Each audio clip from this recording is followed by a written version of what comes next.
Bonjour tout le monde. Aujourd'hui, je vais vous présenter comment faire la configuration de base d'un routeur Cisco. C'est un routeur Cisco que je vais le configurer. Je vais utiliser le logiciel officiel de Cisco qui est Cisco Packet Tracer. Je vais commencer par, après avoir fait New File, je vais l'enregistrer dans mes documents.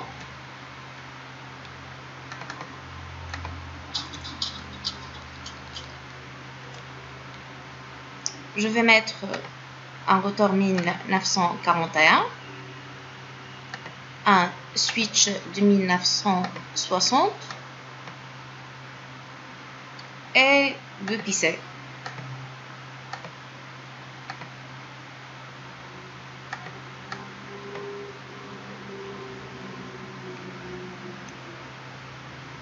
Je vais maintenant choisir le câble adéquat. Donc, puisque les équipements sont différents, donc je vais choisir câble paire torsadé droit.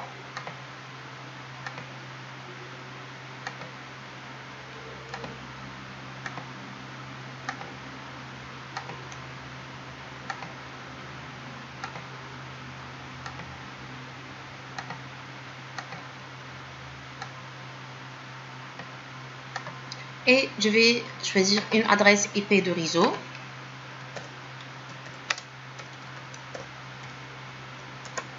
.192, excusez-moi, .168.1.0/24.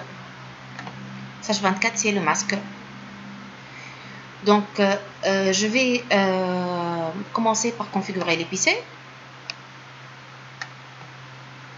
Pour chaque PC, je vais lui donner une adresse IP. Je vais laisser la première adresse IP pour le routeur. Je vais commencer à partir de la deuxième adresse. Le masque, ça sera /24, donc 24.1 dans le masque, c'est-à-dire 255.255.255.0. Et l'adresse de passerelle, ça sera l'adresse de l'interface de routeur, qui va être la première adresse, 192.168.1.1. De même, pour le deuxième PC, donc l'adresse IP, ça va être 192.168.1.3 et le même masque et la même adresse de passerelle, puisque les deux PC ils sont dans le même réseau. Donc c'est juste un texte qui va nous aider après, juste pour ne pas à chaque fois donc poser la question c'est quoi l'adresse. Donc pour le routeur, pour son interface, elle va prendre 192.168.1.1 et excusez-moi, le masque ça va être 255.255.255.0. Donc je vais commencer par le premier PC, donc Physical, après Desktop, IP Configuration. Je vais mettre l'adresse qu'on a choisie déjà, le masque, et je vais changer l'adresse de passerelle. Faites attention, il faut, si on a un routeur, il faut mettre l'adresse de passerelle pour que ça passe par le routeur. Sinon, on ne peut pas sortir d'un réseau local vers un autre réseau local. Pour vérifier, donc on choisit commande prompt et on utilise la commande ipconfig pour afficher la configuration IP et on vérifie l'adresse IP, le masque et passerelle. Si on veut voir toute la configuration IP, aussi l'adresse MAC, comme vous voyez ici, on n'a pas l'adresse MAC. Donc on met /all et ça nous affiche l'adresse MAC en plus des informations qu'on a vérifiées avec ipconfig. Aussi, si on a un serveur DNS ou DHCP, on va le trouver ici. On va répéter le même travail avec le deuxième PC, IP configuration. Donc, oui, on va mettre la deuxième adresse. Non, excusez-moi. Et de même, la passerelle. Je vais vérifier de même ce que j'ai tapé. Il faut vérifier pour ne pas se tromper dans les chiffres. Ça va pas marcher. Maintenant, je vais passer au routeur. Donc, en cliquant sur le routeur, pour pouvoir faire la configuration, on doit cliquer sur CLI. Au début, vous allez trouver cette interface. Vous devez cliquer sur, vous devez taper sur No. Après, il va vous dire Press Return to get start, c'est-à-dire il faut cliquer sur Entrée. Donc, et vous allez trouver routeur en supérieur. Donc, pour passer d'un mode à un autre, on a 3 modes essentiellement. Donc, il y a des commandes bien définies. Donc, c'est le mode simple utilisateur. On n'a pas ici la main sur plusieurs commandes. Pour passer aux autres modes plus avancés, je vais vous montrer quelles sont les commandes. Donc, tout d'abord, pour entrer au mode privilégié, on tape la commande Enable. Donc, ça passe de supérieur vers le dièse. Pour passer au mode de configuration, donc on tape Configure Terminal. Je vais faire un petit zoom. Et comme vous voyez ici, vous trouvez routeur entre parenthèses config et dièse. Donc, si on veut sortir de ce mode, donc recule en arrière, on tape Exit. Vous allez retourner ici. Et si on veut retourner en mode simple utilisateur, on fait une autre Exit et ça boucle. Donc, Entrée, je vais répéter, Enable, c'est le mode privilégié. Après, Configure Terminal pour entrer dans le mode de configuration. Pour ne pas apprendre toutes les commandes par cœur, on peut utiliser point d'interrogation qui va nous aider pour connaître les commandes dans un mode bien défini. Je vais utiliser point d'interrogation. Vous allez trouver quelles sont les commandes avec une simple explication devant chaque commande pour connaître quelles sont les commandes. Ici, vous avez une erreur, vous pouvez la connaître. Et aussi, on peut utiliser la tapulation pour terminer la commande. Par exemple, je vais mettre interface EN et j'ai tapé sur tapulation les deux flèches et il termine interface. Donc, dans la configuration de base, on commence tout d'abord par modifier le nom de l'équipement. On ne laisse pas donc router ou switch. On va lui donner un nom. Je vais utiliser la commande host name, c'est le nom de l'équipement. Après, si par exemple je fais point d'interrogation, il va me dire donc il faut mettre un nom de l'équipement. Je vais par exemple l'appeler R1. Donc, comme vous voyez, donc, le routeur s'est changé en R1. Maintenant, si par exemple, je vais ajouter un message de notification pour informer que c'est un équipement, donc, par exemple, d'un réseau local bien défini, qu'on ne doit pas modifier la configuration, etc. On peut utiliser la commande banner modé et après on va écrire la chaîne de caractères. Ça se ressemble au mot de bienvenue qu'on le met dans le PC ou dans le portable, mais ça, il n'a pas la même utilité. Donc il faut mettre la séparation. On peut utiliser par exemple $, n'importe quelle séparation, mais ça ne doit pas avoir lieu dans la chaîne de caractères. Par exemple, le note have et je termine par la même séparation. Si je vais vérifier que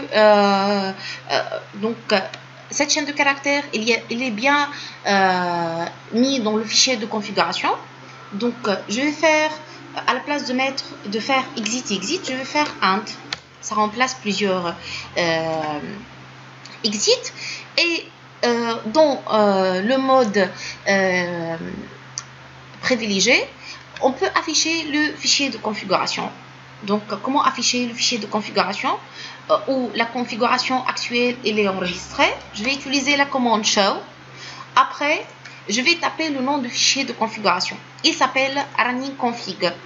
Donc, c'est la configuration qui est en train de s'exécuter en temps réel. Show running config. Et vous allez trouver la configuration. Donc, on trouve hostname R1 qu'on a mis. Je vais utiliser entrée pour voir la suite du fichier. Les interfaces, ils n'ont pas encore une adresse IP. Et vous allez trouver ici donc le fichier qu'on a mis. Si on veut le vérifier en réalité, donc j'ai tapé exit, il va boucler vers le mode simple utilisateur. Je vais taper entrée, il m'a affiché dans notre AVAX. Donc l'utilisateur, il est informé dès le début. Donc je vais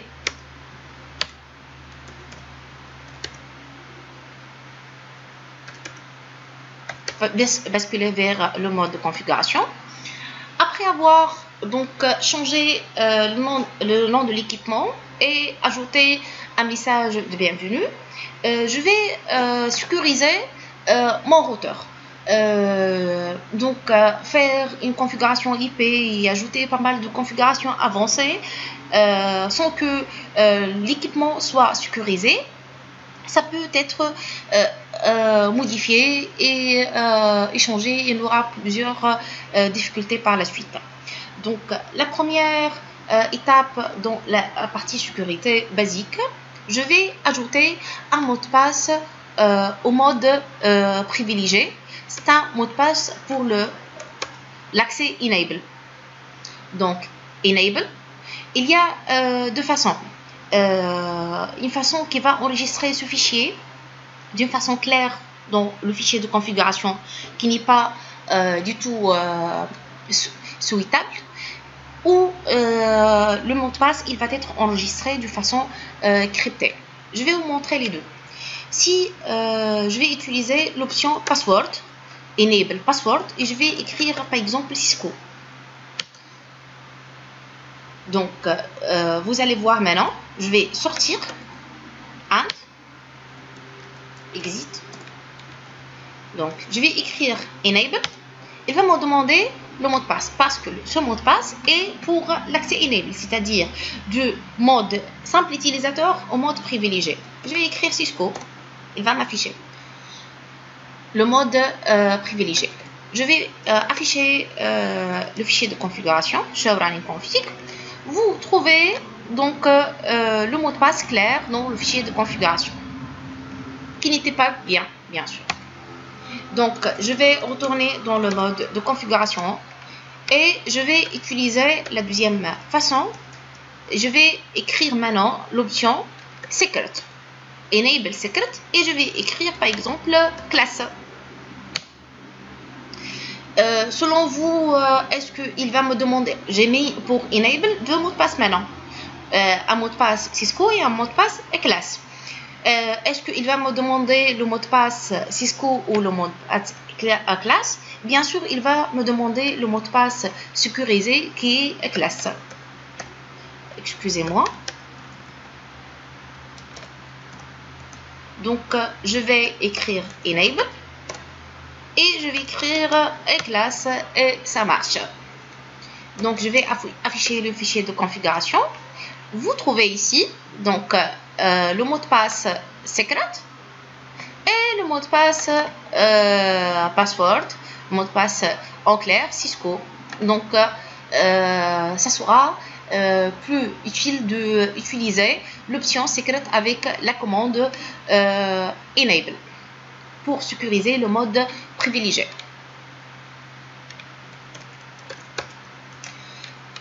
Maintenant, je vais ajouter deux autres mots de passe. En fait, en réalité, lorsqu'on veut configurer un routeur, on va utiliser un câble console.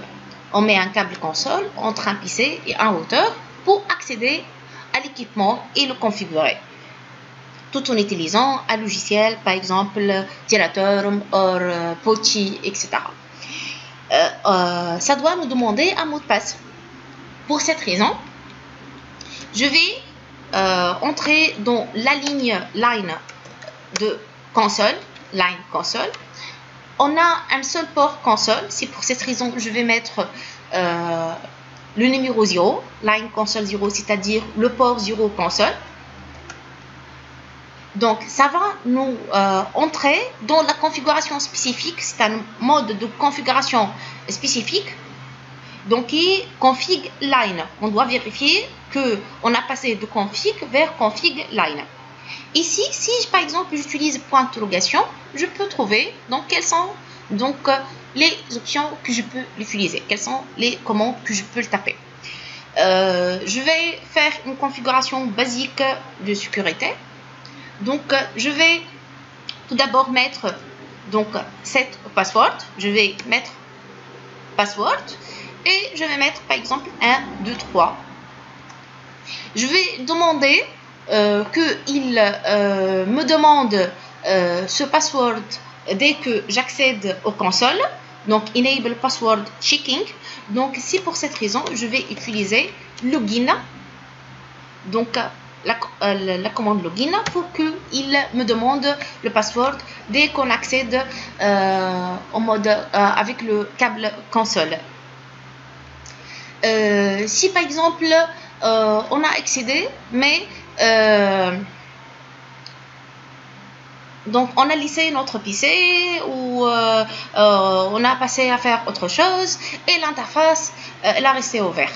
Il faut envisager un mode de veille pour dès qu'on n'a pas accès au bout d'un certain temps à notre interface.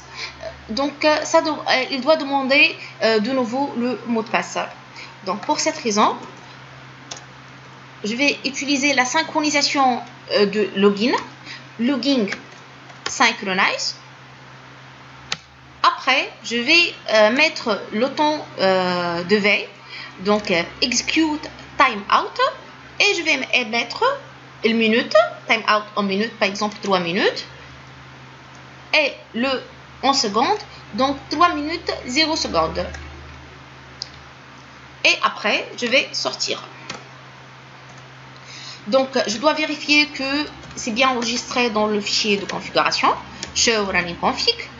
Je vais donc faire entrer jusqu'à arriver à la dernière, au dernier bout de code de fichier de configuration. Donc, line console 0, execute timeout 3 minutes 0 secondes, le password 1, 2, 3. Donc, la synchronisation il est bien activée. Il va me faire le check de password. Donc, c'est bien enregistré. Quand vous voyez donc le mot de passe il est en clair, on va le crypter par la suite. Donc, on veut bien sûr vérifier que ça marche. Donc, je vais sortir comme si je suis ici, donc en mode console. Donc, dès que je fais entrer, il va me demander donc le mot de passe. Je vais taper 1, 2, 3. Si je veux le vérifier autrement, donc je dois utiliser le câble console entre le PC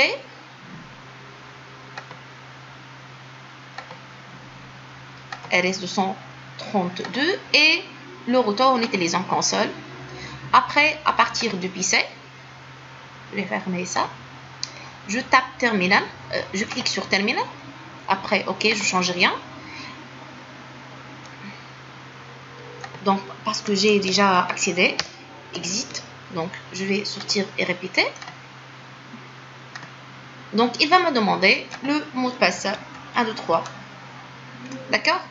C'est comme ça, même si le routeur il est fermé, il n'a pas d'accès Ethernet à mon PC, en utilisant le câble console, on peut accéder Donc, et accéder au routeur et le configurer. Donc, je vais retourner ici. Donc, maintenant, vous connaissez tous que il y a pas mal de méthodes pour accéder à distance aux équipements pour éviter de se déplacer et brancher à chaque fois notre PC au routeur ou au switch pour le configurer. Ces méthodes-là, ils s'appellent émulation de terminal. On a deux façons, soit d'utiliser Telnet qui n'est pas sécurisé, et on peut ajouter par la suite quelques options pour limiter l'accès, et on a le SSH qui est le Secure Shell, qui est la façon la plus utilisée. Elle est utilisée pour les accès VPN, etc. Je vais configurer maintenant Telnet.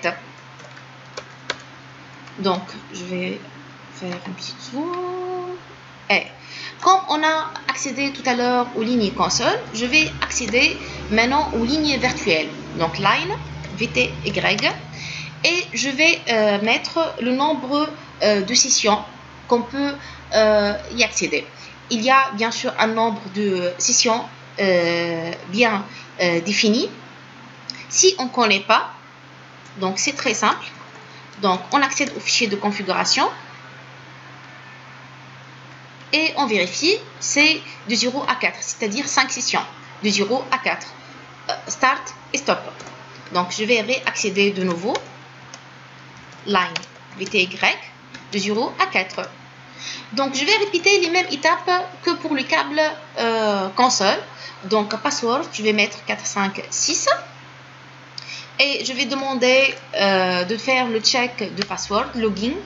Je vais activer la synchronisation de login, donc login synchronize, et je vais mettre un timeout, donc execute timeout 3 minutes 0 secondes, et vous pouvez par exemple mettre 2 ou 4 comme vous voulez. Et exit. Je vais vérifier que la configuration elle était enregistrée, donc c'était bien enregistré. Ok, je vais retourner à la configuration, excusez-moi, la configuration, mode de configuration. Maintenant, comme vous voyez que la configuration, elle est la partie configuration du mot de passe, du ligne console et Telnet, elle est enregistrée en clair. Pour crypter, on peut utiliser service password encryption. Donc, service password encryption. Donc, et on tape OK. Donc, maintenant, je vais revérifier. Et même le password, donc Cisco, il était crypté parce qu'il va crypter tous les mots de passe qui existent dans le fichier de configuration. Et aussi pour donc les mots de passe de mode Cisco, de mode console et Telnet. Autre chose, le fichier running config, comme le nom l'indique, donc c'est un fichier de configuration qui est en train de s'exécuter. Il s'enregistre dans la mémoire RAM, la mémoire volatile. Si on ferme le routeur, donc toutes les informations ils seront supprimées. On a un autre fichier qui s'appelle le startup config, donc c'est-à-dire c'est le fichier qui va être lancé et chargé dans le routeur pendant le démarrage. Donc il sera enregistré dans une autre mémoire qui s'appelle le NVRAM, non volatile RAM. Donc on doit copier toujours ce qui existe dans le fichier running config dans le fichier startup config. Pour cela, donc dans le mode privilégié, on va où on fait le show, on va faire le copy. Copy running config. Je suis en train de terminer avec la tabulation. Startup config. Il va vous demander que est-ce que vous voulez modifier le nom du fichier ou le laisser startup config. on va taper entrée, donc il va faire le build, c'est-à-dire il va copier ce qui existe dans le running config vers le startup config. Une autre chose, je ne vais pas le tester dans le routeur pour ne pas bloquer l'accès, je vais l'utiliser dans le switch de même. Si par exemple je tape une commande et je fais une erreur, par exemple, ça va se bloquer. Pourquoi? Parce qu'il va faire l'appel au DNS pour pouvoir voir la correspondance entre cette commande que je l'ai tapée par rapport à une commande existante. Donc, ça va bloquer l'interface pendant un petit temps. Pour cette raison, on peut utiliser donc, la désactivation de la recherche DNS. Par quelle commande? Donc, no IP domain lookup, c'est-à-dire il va pas chercher donc dans le domaine donc des commandes s'il n'arrive pas à faire la correspondance, parce qu'on peut faire des alias à nos commandes. Donc no IP domain lookup. Maintenant si j'écris de n'importe quoi, directement il va m'afficher invalid input detected. Donc, je vais enregistrer ce que j'ai fait. Je vais vous afficher de nouveau le fichier de configuration pour voir ce qu'on a fait. Donc, le service password encryption, il est mis, hostname, les deux mots de passe, mais on n'a pas besoin de mettre les deux. On peut se contenter de enable secret. Donc la recherche DNS elle est désactivée. On n'a pas mis encore des adresses IP pour les interfaces. Le message de bienvenue, de notification, il est bien mis. Ligne console et ligne VTY, ils sont bien configurés. Donc maintenant, ça reste quoi? Ça reste de configurer l'interface donc gigabit pour que on peut accéder à notre routeur. Donc je vais accéder à l'interface. Donc comment? Je vais écrire interface. Je vais mettre le nom qui m'affiche ici, interface gigabit 0 sur 0. Il faut respecter le numéro et ne pas mettre un faux numéro. Et ici, donc vous avez les options que vous pouvez bien sûr donc la mettre. Donc vous voyez que on accède au config if. Donc if c'est-à-dire interface. Donc c'est la configuration d'interface. Je vais l'ouvrir tout d'abord. Si vous remarquez, donc la couleur elle est rouge. Je vais mettre now shutdown. Shutdown c'est-à-dire fermer. Now shutdown c'est-à-dire ouvrir. Donc elle passe du rouge au vert. Maintenant, on va mettre l'adresse IP. On va utiliser la commande IP addresses, S, IP addresses. On va mettre l'adresse IP qu'on a déjà discuté au début de vidéo et suivi du masque. Si vous avez oublié, vous pouvez utiliser point d'interrogation 255.255.255.0. Si vous voulez ajouter une description de cette interface, c'est-à-dire cette interface elle mène vers quel réseau, on peut utiliser un commentaire comme le commentaire dans le code avec l'option description, par exemple link to LAN 1. Donc je fais 1 pour sortir et je vais afficher le fichier de configuration pour vérifier. On ne doit pas faire confiance à ce que nous tapons. Donc on trouve que pour l'interface gigabit, une description, une adresse IP correcte et on n'a pas shutdown. Si vous regardez ici, dans cette interface 0 sur 1 qu'on n'a pas configuré, qu'on n'a pas câblé, on a shutdown. C'était remplacé par un vide. Donc on n'a pas shutdown, c'est-à-dire on a bien tapé no shutdown. À la fin, on a un message de notification, elle console et VTY. Donc, il nous reste que enregistrer notre configuration. Maintenant, on va tester. On va faire du ping pour vérifier, tester la connectivité à notre routeur. Ça marche bien. Et à l'autre PC, ça marche bien aussi. Maintenant, on a testé la console et ça marche. Il nous demande le mot de passe. On a configuré Telnet. On doit tester le Telnet.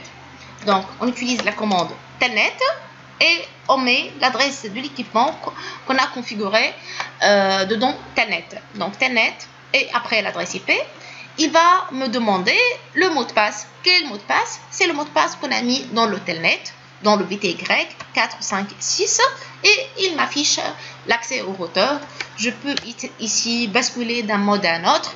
Il va me demander le mot de passe Enable Secret qu'on a mis classe. Et je peux configurer donc à distance mon PC. Pour sortir, il suffit de taper Exit pour retourner à la configuration du PC. On peut faire aussi ping à partir du routeur.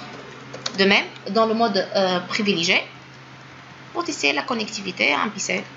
De même, donc point d'exclamation, c'est-à-dire c'est réussi. Donc le success rate c'est 5 sur 5. J'espère que vous avez bien compris comment faire la configuration basique d'un routeur.